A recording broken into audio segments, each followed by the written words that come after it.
On today's show, my crazy theory on the M1X MacBook Pro's backlit Touch ID sensor.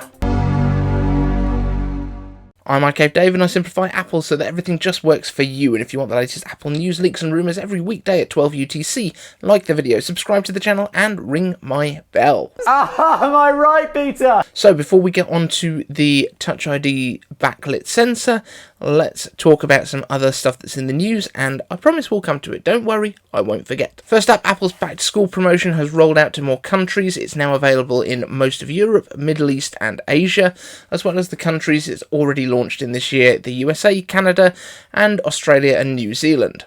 Basically, if you buy any Mac or iPad that isn't the iPad Nothing or the iPad Mini, you'll get a set of AirPods with the standard wired charging case absolutely free. The products themselves also qualify for Apple's education pricing, which is around a 10% discount, as well as the free AirPods, and there is also an option if you want to add the wireless charging case or even upgrade to AirPods Pro for an additional fee. I believe the wireless charging case is $40 and it's $90 to go up to AirPods Pro. So in all honesty, it's a great time of year to be buying a MacBook or a Mac or an iPad if you happen to be a student or have a friend who is. Don't fraud though. Don't fraud. So next up, Boot Camp for M1 MacBooks has been something that has been on the minds of a lot of people. A lot of people need the ability to run Windows, but Microsoft has come to the rescue with Windows 365. So you can subscribe to Windows in a cloud-based browser. Now, this does give you some advantages, which means things like you can do instant boot as soon as you open your browser to your Windows installation. It's right there. It has your files, your programs, and I presume your games, if that's something that you're into. Now, we don't know how good this is going to be at this point. It looks like the hardware that it's going to run on the other side is pretty good, but it entirely remains to be seen how effective it is. And also, as far as I know, we don't know how much this is going to cost. Here's what Microsoft themselves say. Windows 365 provides an instant on boot experience that enables users to stream their personalized applications, tools, data, and settings from the cloud across any device, including your Mac, iPad, Linux device, and Android, explained Microsoft 365 General Manager Wayangu McLeavy. The Windows experience is consistent no matter the device. You can pick up right where you left off because the state of your cloud PC remains the same even when you switch devices. So not only can your Mac run Windows in a browser, so will your iPad. And next up, a little bit of finance news. Apple tops $2.5 trillion, making it the first ever company to break the landmark of all time. Aha, am I right, Peter? Now, it took Apple about a year after hitting $2 trillion valuation, but I wonder how long it will take to hit $3 trillion. Let me know your over or under 1 year in the comments. So, let's talk about that Touch ID button. So, according to Luke Miani, the next MacBook Pros will have 4 separate LEDs below the Touch ID button. John Prosser and Sam Cole on the Genius Bar podcast speculated that this could be to allow you to choose an RGB colour. It was only one of them, but I couldn't remember which one said it, but I have a different thought anyway. So, what other Apple products have multicolour lighting under a circle? The HomePods. I wonder if that Touch ID will also be thought of as a Siri button in future, with these multiple LEDs replicating the look of the HomePod's top display, if you can call it a display at least. I can see Siri becoming more and more integrated with macOS as the years go by, and having that light up every time you "Hey Siri" would be pretty cool, and keeping more of the display clear. So what do you think? Do you think that makes sense? Nobody's talking about this, and don't forget where you heard it first, so we can tell Apple Track if I'm right. Which I guess we'll find out fairly soon, hopefully by September. We are going to move into our iCave answers now, so this is the section where you get to ask the questions of me. I will answer these questions quickly as I can, and hopefully with some accuracy. The Metal Men of Money Moolah asks, if the new Mac Pro does indeed have a chassis where multiple SoCs can be installed, do you think there will be some sort of advanced macOS Pro operating system plus lightweight kernels to handle distribution and control between the SoC boards, or do you think that the current OS is capable of handling this? Also, what do you think of the new Windows 365 cloud product announced today? If the subscription price is low enough for non-commercial users, would it be an answer to those of us who just have to have Windows on the Mac? So first up, because Apple is writing the operating system from scratch, I think they have probably already considered the fact that this is what they are designing on the hardware side and integrated that controller-wise into the system.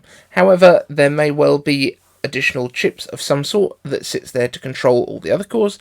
I don't know in detail how much of that sort of thing you need, but that seems pretty reasonable if that's what it needs.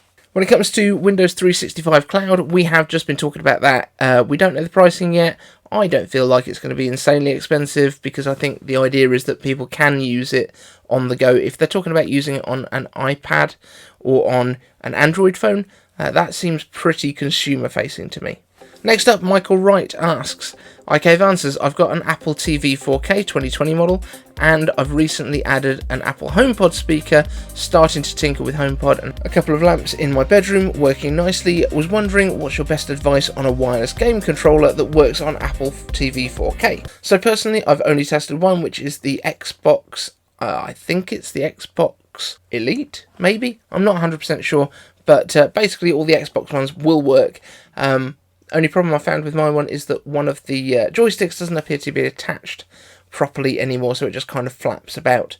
So I'm trying to get back in touch with Microsoft, but they don't seem to care if you're on Safari. Greg West asks, IK Answers, here's a history question for you. Whatever happened to database programs? Both Apple Works and Microsoft Works had database apps as well as spreadsheets. They disappeared with Bento taking over for the Mac, only to be discontinued. Yes, there's FileMaker and Access, but they are higher end apps. It's strange to me that spreadsheets are the standard, as non-professionals need them less frequently than databases. In fact, they tend to use a spreadsheet as a database despite disadvantages like limited cell capacity and layout. We all use specialised databases, whether to organise our photos or music or other collections of data, but we don't have common apps for these as a part of the work suites. So Dave, what happened to database apps? Now, I did have to think about this one over a little bit of time because it's a tricky one, because I remember when I was a kid, we learned to use Access when I was at school, which was Microsoft's one at the time. I think what happened to them is MySQL. I think it made it far easier to put something like this, a database, especially where it's going to be accessed by multiple people, to put it online and use things like PHP and MySQL in order to access it, because that's all these things are.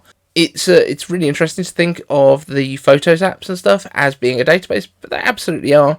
It's just a way of retrieving data based on searches and all that kind of thing. So I think that's probably the best answer that I can give, but if any of you guys have got a better answer, leave it down in the comments. Alan B Unboxings and News asks, will Apple ever launch competition to Jailbreak? But if it's Apple's own, should it be called Apple theming? Also, cereal or cookies? So it looks like we're doing a lot of head-to-head food questions, which there's more to come, don't you worry. Cereal or cookies?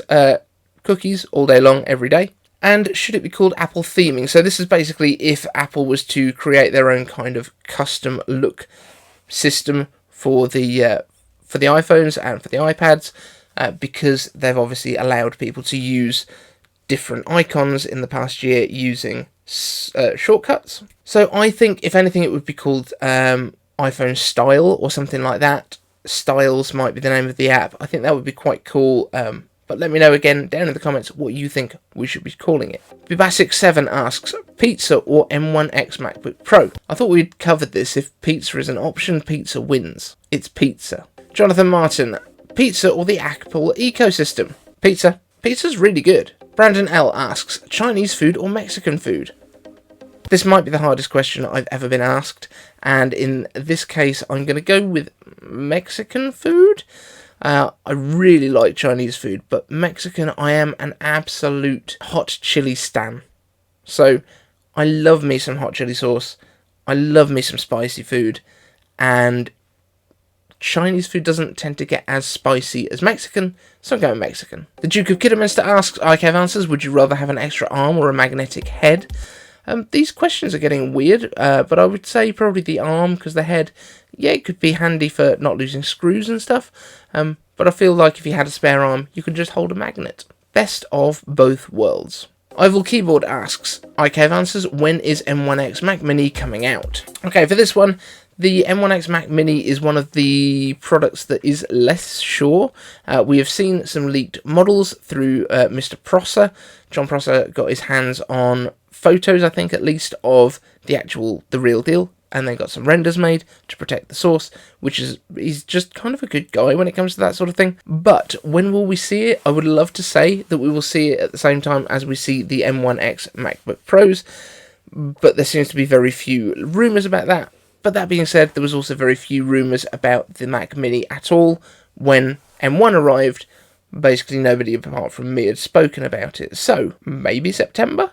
Evan Rogers, iCave Answers, do you think we will ever see another consumer version of macOS Server? Now, I don't think it will be called macOS Server, but I don't think it's going to be called macOS Server, but I think there is a good chance that we will see something similar to it. It will probably be a much easier to use app. You'll probably do it on maybe your Apple TV or an iPad, but I can imagine like the Apple TV being the hub of the home might be the one that kind of runs it, but we will see. That one I'm really not sure on.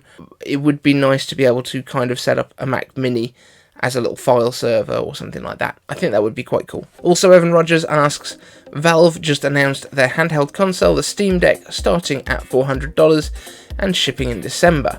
How well do you think that this will compete with the Switch? Yes, I know they have totally different ecosystems. So I'm going to be honest, I know almost nothing about the Switch because I don't really care about gaming. I also don't know a lot about Xbox or PlayStation.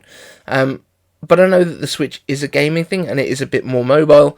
I had a quick look at the specs for the Steam box. It's a 1280 by 800 display, so it's pretty low resolution. I'm not sure what it is on the Switch. I think it's like 1080p, right? Surely, you would think. So I think that's possibly a bit of a disadvantage for the Steam box, Steamer. So I think that's probably a disadvantage for the Steam Deck, but we will see. We'll see what happens. It really depends on what games, and I'm assuming with the Steam Deck, now this has got one of the AMD APUs in it, which is basically the combined CPU and GPU, kind of like an M1, but running on x86. So it's going to get warmer, but other than that, actually it did say that it's going to run between 5 and 14 watts, I think. So it's certainly in M1 territory. I don't know how fast it's going to be, but I'm interested to see, and I think the frame rates will be pretty good given the low resolution too. Brian Montero asks, what up, Dave? So I'm waiting for the M1X MacBook or the iMac Pro. As a music producer, I think that I could benefit from the wait. Have you heard if Apple will release a budget display in the near future, as they had a while back? I would love to pair one of those bad boys with my next purchase. Keep up the good work. Well, thank you for your kind words. We definitely think that there's going to be an Apple display, an equivalent to the old Cinema display, which was replaced by the Thunderbolt display and then replaced by nothing at all. And those displays were 2560 by 1440, so they were iMac resolution before they went to Retina iMacs, and then they couldn't find a cable that would actually carry enough signal to run that level, so that's why they didn't. That's part of the reason.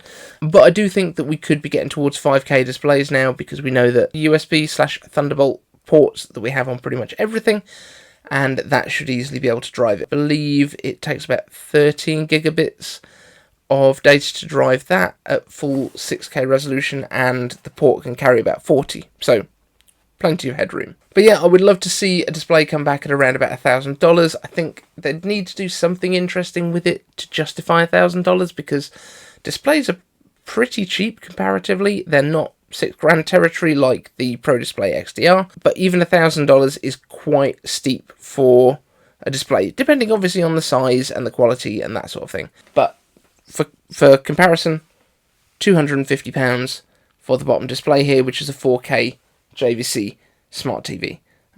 Does okay for me. So thank you all for watching today, guys. If you've got more questions, leave them down in the comments section. If you see a news story you want me to cover, make sure you shoot me over a tweet or a DM with it. And I would love to cover the stuff that you want to see about on the show. Thank you so much. We'll see you in the next one. Evan Rogers asks,